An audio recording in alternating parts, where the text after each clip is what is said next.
제가 그 행촌 선생의 이 사상 배경에 대해서 이렇게 발표를 하게 돼서 영광스럽기도 하고 좀 죄스럽기도 합니다. 지난번에 그 행촌 회보에도 글을 썼습니다만 왜 죄스러운가 하면 환단곡이라는 책을 너무 늦게 봤다는 사실입니다.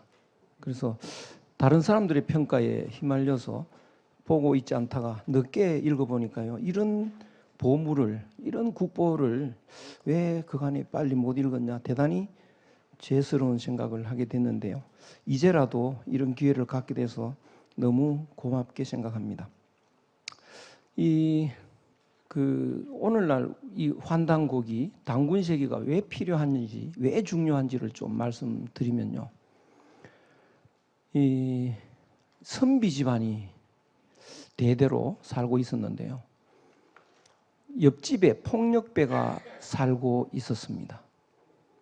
그러면 이웃 고을에 개발 바람이 불면 누가 먼저 달려갑니까? 폭력배가 달려가겠죠.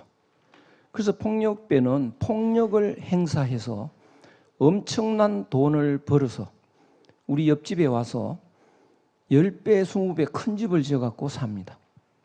근데 우리들은 존경하지 않죠. 그 폭력배를요. 그런데 지나가는 사람들은 그 집을 더 쳐다봅니다. 그리고 우리 아들 때쯤 되면 옆집을 기웃기웃하게 되는 거죠. 그래서 그 깨우칩니다. 이 옆집에 너무 관심 갖지 마라. 그 옆집 따라가면 이 폭력배가 되고 짐승처럼 된다. 다 일렀는데 손자 때쯤 되면 좀 더 달라집니다. 자꾸 관심을 더 가지죠. 그런데 손자가 옆집 애하고 놀다가 얻어맞고 울고 들어왔습니다. 그러면 선비 집안이니까 친구끼리는 그럴 수 있는 거다. 네가 용서하고 같이 놀아라. 이렇게 가르쳤습니다. 근데 옆집은 애가 얻어맞고 울고 들어오면 어떻게 하느냐. 가만두질 않습니다. 아주 작사를 내놓습니다. 이놈이 이 머저리 같은 놈, 손도 없고 발도 없냐, 쫓아내버리죠. 그래서 우리 손자랑 옆집 손자랑 같이 어울리면 주로 우리 손자가 다칩니다. 그래서 자꾸 다치다가 어느 날 내가 이렇게 된 것은 우리 할아버지 때문이야. 우리 할아버지 교육이 나빴다. 그래서 우리 할아버지를 부정하고 옆집을 따라간 것, 그것이 우리의 150년 정도의 역사입니다. 그래서 우리 거는 다 잘못됐다고 생각하고요. 돌아보지 않았습니다. 옆집 폭력배가 누구냐? 서양입니다. 서양. 그래서 서양이 선진국이고 훨씬 교양이 있고 그 사람들이 앞서간다라고 생각하는데요. 그 질서도 잘 지키고요. 규칙 잘 지키고 깍듯하고 예절 바르고 그렇거든요. 우리나라에서 가장 그 깍듯한, 예절이 깍듯한 사람이 누구냐? 조폭 아닙니까? 그렇죠? 조폭들 굉장히 깍듯합니다. 그래서 서양인들의 교양은 본질적으로 조폭 교양입니다. 그러니까 약간 수가 틀리면요, 주먹이 날라오고 총이 날라옵니다. 총을 쏘아버립니다. 그래서 우리가 다시 이제 좀 봐야 되는데요. 그러면 서양이 어떤 사람들이냐? 영국은 어떤 나라냐? 미국에 가서 원주민을 다 죽였습니다. 그리고 걷어갔죠. 그렇게 하는 게 가장 빨리 부자 되는 방식입니다. 호주나 뉴질랜드 가서 다 죽이고 걷어갔습니다. 스페인은 또 남미에 가서 다 죽이고 걷어갔죠. 또 유럽인들이 아시아에 와서 다 죽이고 걷어가려고 보니까요, 죽여도 끝이 없습니다. 그래서 다 죽이지 않고 소나기에 넣어놓고 일시키면서 걷어갔습니다. 그것이 식민지 정책이고요. 일본이 굉장히 얍삭 빨라서 서양에 합류를 한, 이것이 근세 우리들의 역사인데요. 그런데 그렇게 폭력적이고 몹쓸 짓을 해서 부자가 됐는 그 폭력 국가들이 계속 앞서가고 잘 산다면 너무 불공평합니다. 하느님도 무심하신 거죠. 끝날 때가 옵니다. 그때가 언제냐? 지금 시작이 되었습니다. 그래서 지금은 서양을 비롯해서 우리도 서양 쫓아가다가 그 조상들 이야기한 것처럼 거의 짐승이 다 되어 가는데요.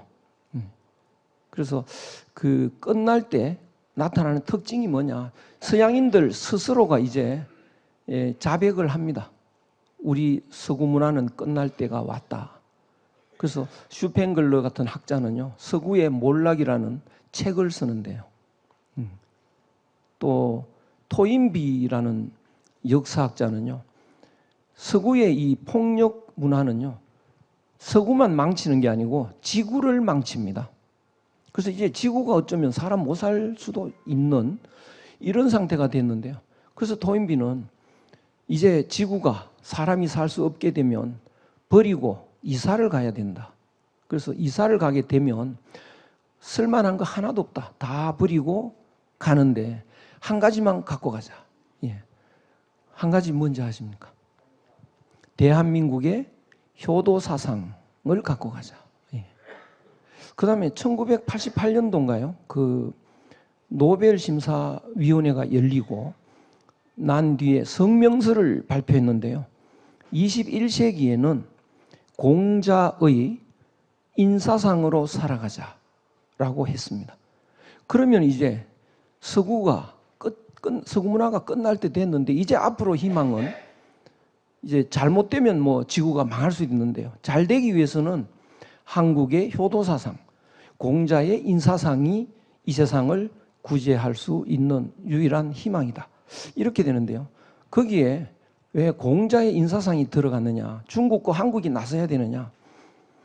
공자의 인사상은 그 뿌리가 5,000년 전에 한국 사상에서 나온 겁니다. 그래서 한마디로 요약하면 한국입니다. 그래서 이 세상을 구제하는 이 희망은 한국에 있는데 그 한국의 고대 사상에 도대체 어떤 것이 있길래 그런 위대한 철학이 사상이 나올 수 있느냐. 그래서 그 고대 사상이 몹시 궁금한데요. 잘 알려져 있지 않았습니다. 근데 최근에 어떤 기회에 환단고기를 읽을 기회가 있었고요. 그래서 단군세기를 공부하고 보니까요. 깜짝 놀랐습니다. 이런 보배로운 사상과 철학이 있는데 왜 우리는 우리 거를 돌아보지 않았을까요? 우리 거는 다 시원찮았다는 우리의 잘못된 최근의 역사 때문이었습니다. 그러면 왜 오늘날 이렇게 파탄이 됐느냐? 폭력배를 따라가다가 이 파탄이 된 원인이 뭐냐? 서구의 근세 문화의 출발은 개인주의에서 시작합니다. 개인주의라는 것은 우린 다 남남이라는 것을 이제 전제하고 시작을 합니다. 그러니까 우리는 남남이니까 싸워야 됩니다. 경쟁해야 됩니다. 그럴 때 제일 많이 발전합니다. 무기가 개발이 되고요. 무기를 만드는 힘은 과학이니까 과학이 급속도로 발전을 합니다. 그래서 서구는 대단하다고 생각했는데 그 결과가 지구를 망치는 인간성이 파탄이 되고 마는 이런 지경이 되었습니다. 그래서 지금은 이 사람들이 다 자기는 사람이라고 생각하지만 단군 할아버지 때 개념으로 보면 사람 아닙니다. 짐승이죠. 전 세계 사람들이 거의 짐승이 다 돼가고 있는데요. 이 짐승이 된 사람들을 사람으로 만드는 가장 단시일에 그 철학을 만들어 놓은 것이 단군 할아버지의 철학입니다. 그 시대 철학입니다. 그래서 이 참된 사람은 뭐냐? 그 참된 사람과 그 짐승 같은 사람의 차이가 뭐냐 하면 그 47쪽에 제가 이렇게 그려놨는데요.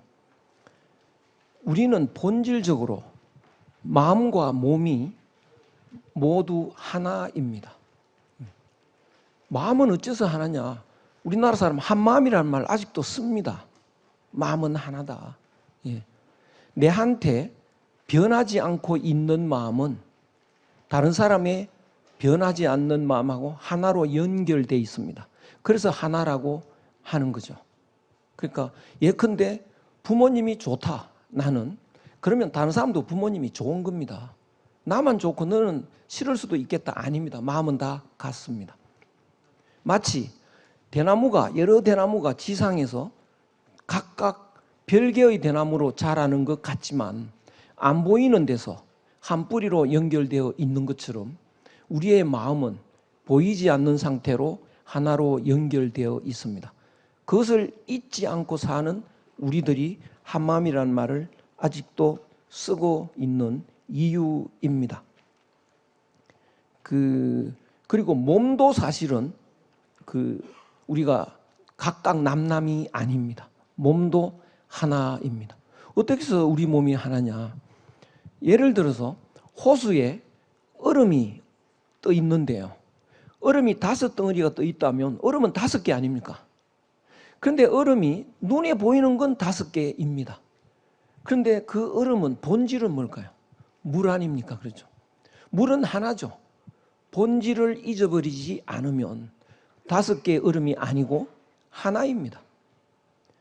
그래서 본질적으로 보면 우리는 눈에 보이는 건 각각 다른 남남인 것 같아도요, 본질을 잊어버리지 않으면 하나입니다. 그래서 그 하나를 잊어버리지 않고 사는 사람이 사람이고요, 하나인 줄을 잊어버리고 서로 다투는 사람이 짐승입니다. 그래서 여기에 도표에 47쪽에 보면요, 참, 진실, 참된 것, 진실한 것은 모두 하나라는 사실이고요, 가짜인 것, 거짓은 각각 남남이라는 것이죠. 그래서 서구 문화라는 것이 개인주의를 바탕으로 출발했다는 것은 출발부터가 거짓된 상태로 시작된 겁니다. 그러면 참된 세계에서 참된 사실은 모두 하나이고요, 가짜는 각각 남남이다. 모두 하나면 서로 사랑하고 용서하고 도와주고 이렇게 살아가는 건데요, 남남이면 경쟁하는 거죠. 그런데 모두가 하나라고 하는 이런 것을 알고 깨닫고 있으면 그것이 영원한 삶입니다. 영원한 삶이죠. 어떻게 우리가 삶을 영원하게 살 수 있는 거냐? 모두 하나면, 모두 하나라는 게 전체가 하나니까요. 그것이 나의 본질이니까 그것이 대아라는 겁니다. 큰 나. 이 몸이 나라고 하는 건 조그만한 나이죠. 그래서 전체의 나가 진짜 나니까요, 이 몸이 죽어도 나는 안 죽는 거죠. 그것이 영원한 삶이 되는 겁니다. 그런데 각각 남남이라고 생각하면 아무리 성공을 하고 잘 되어도 사멸, 죽고 없어져야 되는 삶을 삽니다. 그래서 이 영원한 삶을 사는 사람이 행복하고 그렇지 않은 사람이 불행하고요, 영원한 삶을 사는 사람이 참된 사람이고 그렇지 않은 사람은 짐승입니다. 그리고 참된 사람이 군자이고요, 짐승같이 사는 사람이 소인입니다. 이 구도를 우리 5,000년 전에 당군 시대 때 정리되어 있는 것이죠. 그래서 이것을 행촌 선생이 정리하시고 그 사상의 바탕으로 삼고 있습니다. 그러면 행촌 사상은 이 단군세기와 천부경, 삼일신고 등의 바탕을 두고 있는데요, 단군세기에는 천부경, 삼일신고의 내용은 들어있지 않습니다. 그러나 천부경, 이 중에서 천부경과 삼일신고는 단군세기에 그 원문이 기록되어 있지는 않지만 단군세기에 천부경과 삼일신고를 고대인들이 행사 때마다 늘 암송했다는 기록이 있는 것을 보면 행촌 선생은 천부경, 삼일신고를 익히 알고 계셨고 또 단군세기에 기록된 사상 체계가 천부경과 삼일신고를 바탕으로 성립되어 있는 것을 너무나 확실하게 알 수 있습니다. 그러면 당군시행기를 통해서 그 한국 고유사상은 어떤 체계를 갖고 있는 건가를 살펴보면요, 이 인간 존재의 본질이 하늘과 사람은 하나다, 만물은 모두 하나다, 이것이 출발입니다. 그 천부경에 48쪽에 그 천부경을 잠깐 언급을 했는데요, 천부경의 첫머리가 일시무시 이렇게 시작이 됩니다. 제가 좀 기존 해석하고 좀 다르게 해석을 하는데요, 일시무시, 하나에서 시작이 됐는데 시작된 것이 없다라는 거죠. 하나에서 시작됐는데 왜 시작된 것이 없는 거냐. 물에서 얼음이 얼기 시작한 거죠. 그래서 얼음이 되는 거죠. 여러 개의 얼음이 돼 나가는 건데요. 그런데 그 얼음이 물이라는 사실을 잠시도 잊지 않고 있으면 얼음이 돼도 여전히 물이죠. 그러니까 물에서 얼음이 얼기 시작해도 얼기 시작한 게 없는 거다. 그냥 물이니까요. 그래서 그 본질적으로 하나라고 하는 데서 출발하면 아무리 변화가 생겨도 여전히 하나입니다. 그래서 이 눈에 보이는 건 여러 개로 보이지만 얼음처럼 우리의 몸이 물처럼 우주 공간에 가득한 기운이 있는데요, 그 기운이 모여서 되는 건데 그 기운이 하나의 기운인데요, 그것을 잊지 않고 있으면 100사람, 1000사람이 만들어져도 본질적으로 하나이고, 그래서 만들어져도 만들어진 게 없습니다. 여전히 하나입니다.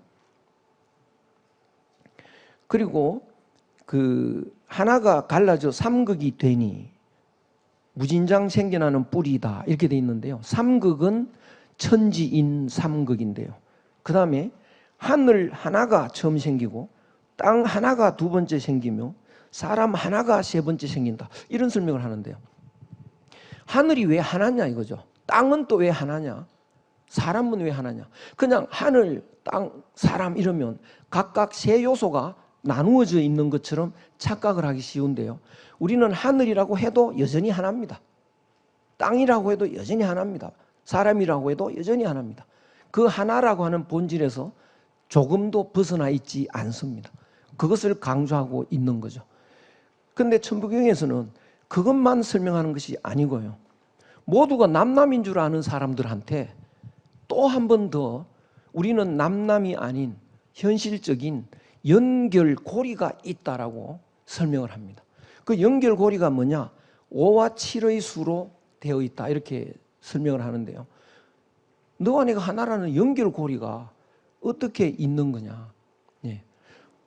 부모하고 엄마하고 아이가 같이 비행기를 타고 가면 그 두 사람이 타는 거죠.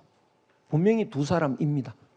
그런데 아이하고 어머니는 어떤 연결고리가 있었느냐 하면요, 뱃속에서 10달간 있었지 않습니까? 그 뱃속에 아이가 10달간 있을 동안에 그때는 엄마와 아들이 둘인가요, 하나인가요?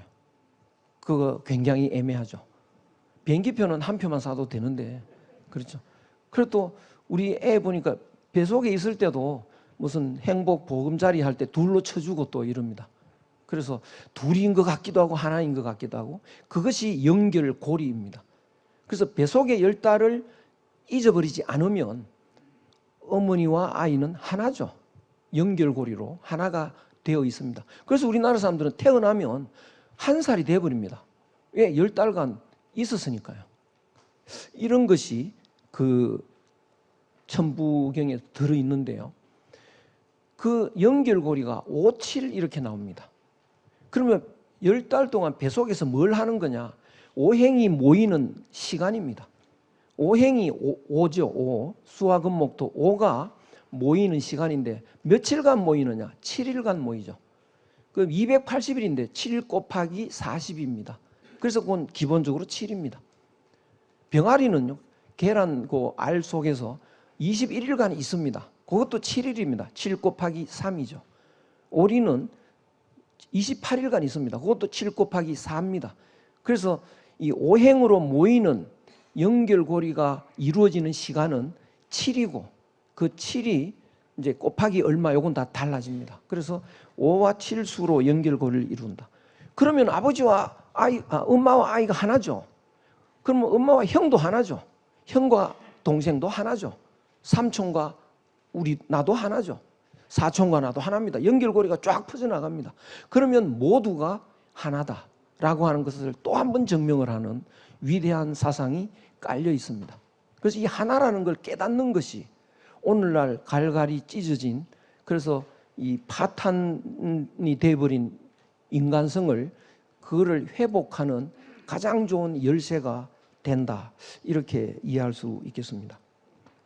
그러면 하늘과 사람의 존재 방식은 또 어떠냐? 하늘과 사람은요, 원래 하나니까 하늘이 사람이고 사람이 하나입니다. 그거 지금까지 우리나라의 인내천 사상도 내려오고 있는 건데요.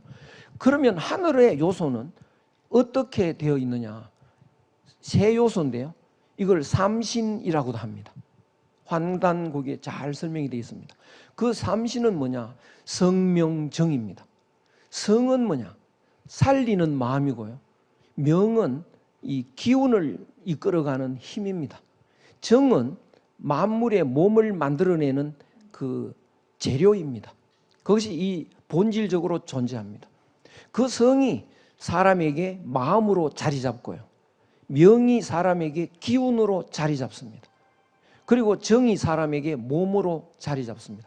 그래서 하늘의 세 요소가 사람에게 마음, 기운, 몸 이렇게 됩니다. 오늘날 사람들이 이 3요소를 모르고요, 몸과 마음으로만 설명을 합니다. 마음이 몸을 움직인다 이러는데요, 병원에 누운 사람은 마음이 몸을 못 움직입니다. 그건 어떻게 설명할 거냐? 설명이 잘 안 되는 거죠. 그런데 우리의 그 몸과 기운과 마음을 세 요소로 보면 마음이 몸을 움직이는 게 아니고 마음이 기운을 움직이고요, 기운이 몸을 움직입니다. 설명이 너무나 잘 됩니다. 그래서 한국 사상의 기본은 삼박자, 3요소입니다. 이 3요소가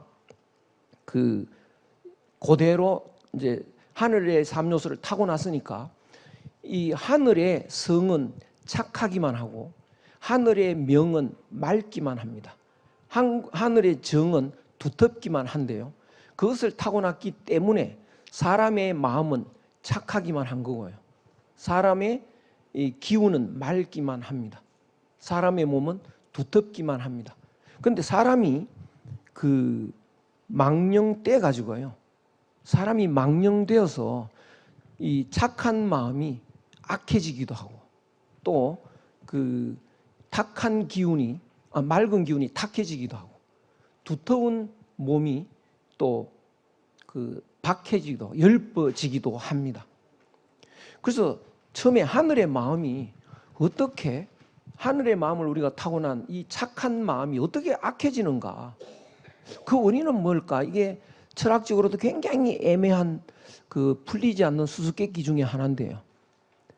환단고기에, 단군세기에 이렇게 나와 있습니다. 본성으로 들어가 그 아들을 찾아보면, 하느님의 아들입니다. 아들을 찾아보면 너희의 뇌에 내려와 계신다. 너희들의 뇌 속에 하늘의 그 아들이 내려와 계신다. 만약에 명을 따르지 않으면 하늘과 사람이 함께 노할 것이다. 이렇게 되어 있는데요. 그러니까 하늘의 마음이, 본성이 어디 있느냐? 우리의 뇌 속에 들었다.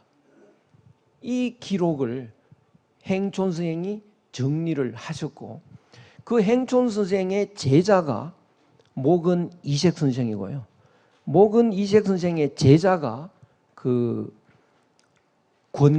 양촌 권근 선생입니다. 양촌 권근 선생이 천인심성 합일지도를 그렸는데요, 54쪽에 요 그림을 제가 여기에 실었는데요, 이 그림을 보시면 사람의 형체를 하고 있죠. 사람의 형체이고 머리 부분에 하늘 천자가 들어와 있습니다. 바로 이 단군 시대 때 행촌 선생의 정리된 사상이 목언을 통해서 양촌에 이르러서 이렇게 정리됐다라고 해야 설명이 가능합니다. 이렇게 독특한 그림이 다른 나라에서는 도저히 상상을 못하고 찾아볼 수가 없습니다. 근데 여기에서 보면 왼쪽에 검은 부분과 오른쪽에 흰 부분이 있죠. 왼쪽에 검은 부분 밑으로 쭉 질자 밑에고 의자가 있습니다. 뜻이자. 이것이 뭐냐? 사람의 생각입니다. 사람의 생각을 잘못하면요, 그 밑에 악으로 가게 돼 있죠. 생각을 잘하면 선으로 가고요. 이것이 그 원인입니다. 그래서 사람이 악해지는 원인도요, 생각을 잘못하면. 그래서 악해지죠. 어떻게 생각을 잘못하느냐? 밤에 잘 때가 되면 하늘이 자라고 명령을 합니다. 그러면 졸립다고요. 그럼 자면 되는데요, 그때 생각을 합니다. 내가 자면 손해잖아요. 본전 찾아야 되잖아. 자지 말아야지. 이러면 뇌에서 자지 말게 하는 물질이 분비가 됩니다. 그럼 잠이 달아납니다. 그래서 자고 싶은 마음이 먼저 나온 마음이라서 첫 번째 마음이고요. 자기 싫은 마음은 두 번째 마음인데, 두 번째를 한자로 아라고 합니다. 아시아 할 때 그 아자입니다. 제일 더우면 열대지방인데 두 번째 더우면 아열대지방 할 때 아자가 두 번째인데, 거기 마음이 붙었죠. 악입니다. 악. 그래서 그 악은 생각을 자기 것 챙기는 쪽으로 잘못할 때 나타나는 것이 악인데요. 그 악을 자꾸 하면 그 시커먼 대로 내려가서 제일 밑에 뭐가 돼버리냐? 금수개횡 이렇게 되는데요. 짐승이 되는 거죠. 그래서 사람이 악한 마음을 갖고 사는 사람은 짐승이다. 그래서 오른쪽으로 그 하얀 부분, 타고난 본성을 생각에 의해서 왜곡되지 않고 보존하는 사람이 참된 사람이다. 이렇게 이제 정리가 가능하고요. 그렇다면 이미 이제 악해진 사람은 이거 어떻게 해야 되느냐? 악해진 사람은요. 그다음에 몸은 기가 탁해진 사람은 또 어떻게 해야 되느냐? 몸이 박해진 사람은 어떻게 되느냐? 이 단군 세계에는 착한 마음을 가진 사람은 복을 받는다 이렇게 돼 있고요. 맑은 기운을 갖고 있는 사람은 오래 산다고 돼 있고요. 또 이 후한 두터운 몸을 갖고 있는 사람은 귀한 상이 된다. 그래서 우리가 보면 좀 귀티가 나는 사람, 천티가 나는 사람, 이것은요, 몸이 후하냐 박하냐의 차이인데요. 그것을 단군시에게서 어떻게 설명하느냐? 마음을 들여다보면 그 악한 마음이 보이거든요. 그거를 철저하게 잘라내야 됩니다. 그래서 단군 세계에는 화살에 이제 비유를 해서, 화살은 우리 선한 마음인데요, 이 관역에 악한 관역이 있다. 그거를 쏴버리자. 이런 노래를 늘 불렀습니다.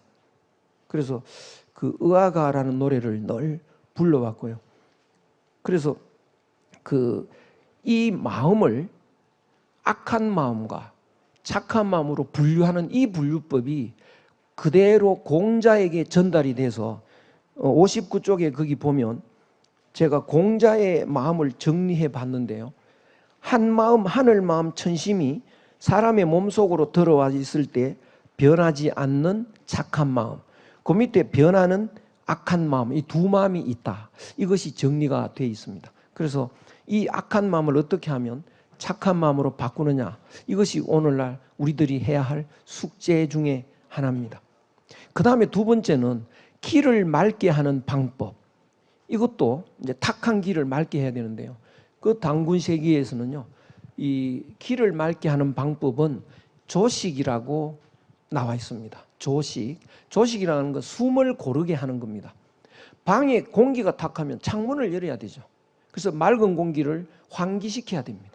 근데 사람의 몸은 방과 같습니다. 집과 같죠. 몸집이라고 하죠. 근데 이 몸에 기가 탁하면요, 이 몸의 창문이 뭐냐? 코입니다. 그래서 코로 맑은 공기를 깊이 들여서서 찬찬히 들이키고 도로 이제 탁한 공기는 내뿜는, 탁한 기운은 내뿜는 이 조식의 그 방법이 가장 좋은 기를 맑게 하는 방법인데요. 이걸 알고 나면 뭐가 보이느냐? 그간에 안 보였던 것이 맹자의 호연지기를 기른다는 설명이 나옵니다. 굉장히 난해합니다. 이게 뭔 소리인지요? 가장 난해한 중에 하나인데요.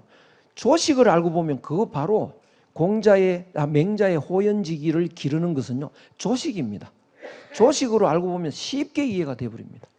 그러니까 공자 맹자가 너무 쉽게 이해가 되는데 왜 우리가 그것을 이 단군세기를 안 읽어서 얼마나 많이 헤맸는지 모릅니다. 그 다음에 마지막으로 몸을 어떻게 후하게 간직하느냐, 이 박한 몸을 어떻게 간직하느냐. 첫째는 몸을 따뜻하게 해야 됩니다. 몸을 따뜻하게. 그런데 낮에는 옷을 두툼하게 입으면 따뜻해지거든요. 그래서 그거는 좀 오히려 쉽습니다. 그래서 공자는 향당편에 보면 항상 두터운 옷을 입고 계셨다. 근데 잘 때 이불을 찾던지니까요, 몸이 차지죠. 그건 또 어떻게 하느냐. 그래서 논의에 아주 이상한 그 설명이 있습니다. 공자는 반드시 잠옷을 입었고요. 그 잠옷 길이가 자기 키의 1배 반이었다고 합니다. 아주 이상한 거죠, 잠옷이.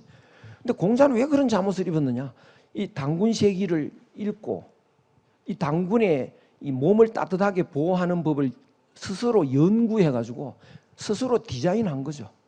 그러니까 이 자기의 이 잠옷이 1배 반이 길면요, 아무리 찾던져도 밤에 괜찮습니다. 그래서 밤에도 몸을 따뜻하게 했다. 그 다음에 몸을 따뜻하게 못하는 원인 중에 하나가 과식입니다. 그래서 논의에 과식을 하지 않았다 나오고요. 그 다음에 몸을 따뜻하게 하고 또 몸을 귀하게 유지하는 방법은요, 음식을 귀하게 먹어야 됩니다. 그래서 논의에 공자가 아주 까다롭게 음식을 먹는 방식을 설명해 놨습니다. 그 처음에는 사람이 뭐 이렇게 까다롭냐, 반듯하게 안 썰어진 건 안 먹었고, 약간 냄새가 이상해도 안 먹었고, 빛깔이 약간 이상해도 안 먹었고, 자리가 반듯하지 않으면 앉지도 않았고, 너무나 까다로웠다 이런 생각이 드는데요. 이 단군세기를 읽어보니까 아, 몸을 귀하게 만드는 하나의 수련법이다 이런 게 생각이 납니다. 그래서 오늘날 우리도 이런 걸 좀 부활해야 되겠다 이런 생각이 들죠. 그러면 이제 이런 노력을 통해서 완성을 하게 되면 어떻게 되느냐. 이런 이 인간이 참된 인간이 되면요, 사람이 물처럼 바뀝니다. 물은 나라는 게 없습니다. 사람들이 이 몸을 가지고 나다 이러는데요, 이건 나 아닙니다. 수많은 몸이 다 나고요, 모든 사람 마음이 내 마음인데 이것은 나의 한 일부분인 거죠. 그래서 이 몸이 나라는 생각에서 벗어납니다. 그렇게 되면 내가라는 말이 없어지니까 이 몸은 나가 아니고 하나의 물건인데요, 나가 없는 물건, 대표적으로 물입니다. 물은 자기가 없기 때문에 세모통에 넣으면 자기가 세모가 되고요, 네모통에 넣으면 자기가 네모가 됩니다. 둥근 통에 넣으면 둥글게 됩니다. 모든 사람과 조화를 이루는 거죠. 그것이 완성된 사람의 설명인데요, 이 단군세기에 보면 아버지 역할을 하려고 하는 자는 바로 아버지 역할을 하게 되고, 임금 역할을 하려는 자는 바로 임금의 역할을 하고요, 스승의 역할을 하려는 자는 바로 스승의 역할을 하게 된다. 아들의 역할을 하려고 하면 바로 아들의 역할을 하게 된다. 자기가 있으면 그게 안 됩니다. 자기 색깔이 있으면요, 늘 그 색깔이 따라다닙니다. 나는 선생이야 라는 고정관념이 있으면 늘 거기에 굳어져 가지고요. 그래서 제가 성균관대학 교수이다. 그럼 학교를 갔는데 학생 같은 사람이 아저씨 이렇게 물으면 성질이 확 나는 거죠. 이 녀석 넌 무슨 학과야? 성질이 나는데요, 나는 선생이 아니지 않습니까? 나라는 게 없지 않습니까? 그러면 상대에 항상 맞춰줄 수 있습니다. 아저씨 왜 그래? 무슨 일이야? 무슨 경영관 어디로 갑니까? 이리로 가면 돼. 전혀 문제가 없습니다. 그러니까 완성된 사람은 그런데 이 열받고 이러는 거 아니거든요. 바로 내가 그 자리에 가면 항상 그렇게 역할을 할 수 있다, 이런 설명이 나옵니다. 그리고 이렇게 되는 사람은 세상을 구할 수 있다. 세상을 구할 수 있다. 이렇게 타인을 완성할 수 있다. 이렇게 설명을 해놨는데요, 너무나 대단한 철학입니다. 그래서 이 훈시, 시조당군의 훈시라든가 환웅의 훈시를 읽으면요, 참 이게 감히 말씀드리기 어려운데요, 그간의 경전 공부를 했는 것이 약간 좀 시시해지는 느낌이 듭니다. 그 정도로 대단합니다. 시간이 좀 지난 것 같아서 이 63쪽에 있는 이 결론 부분에 후반부를 빨리 읽고 말겠습니다. 첫 번째, 두 번째, 세 번째 단락에 이런 의미에서 거기서부터요. 몇 줄 안 되니까요. 이런 의미에서 환단고기는 인류의 보배이고 보배 중의 보배다. 예. 제가 대한민국을 마음대로 한다면요. 바로 국보 1호입니다. 그런데 이제 지금은 아이고 고맙습니다. 일찍 환단고기를 읽지 않았고 연구하지 않았던 것은 위서로 규정한 학계의 의견 때문이었다. 그러나 어떤 계기가 되어 읽어본 뒤로는 생각이 바뀌었습니다. 추사 글씨의 진위를, 추사 김정희 선생의 글씨의 진위를 감정하는 경우에 종이의 전문가는 추사 당시의 종이가 들어있음을, 추사 당시의 종이가 아닌 종이가 들어있음을 발견하고요. 가짜로 결론을 내고, 먹물 전문가는 추사 당시의 먹물이 아닌 것이 사용되어 있는 것을 발견하고는 가짜로 결론을 냅니다. 그러나 막상 서예 전문가는 거기에 참여하지 않았습니다. 서예 전문가가 참여하면 한눈에 진위를 알아봅니다. 하나하나 연구 안 해도요. 추사 당시의 종이가 아닌 것이 사용된 부분은 종이가 떨어져 나가가지고 그 부분을 후대에 이은 것이고요. 추사 당시에 먹물이 아닌 것이 사용된 것은 없어진 글자의 획을 후대에 이은 것임을 바로 압니다. 그거요. 환단고기는 우리 고유의 사상을 기록한 것입니다. 철학자가 보면 그것이 진서라는 것을 한눈에 알아볼 수 있습니다. 그것이 진서임을 알 수 있는 그 증거는 얼마든지 찾아낼 수가 있습니다. 이제 환단고기의 진위를 따지고 있을 때가 아닙니다. 지금의 환단고기는 황금이 들어있는 원석입니다. 빨리 그 속에서 황금을 찾아내야 합니다. 그래야 우리도 살고 세상도 삽니다. 네, 고맙습니다. 마치겠습니다.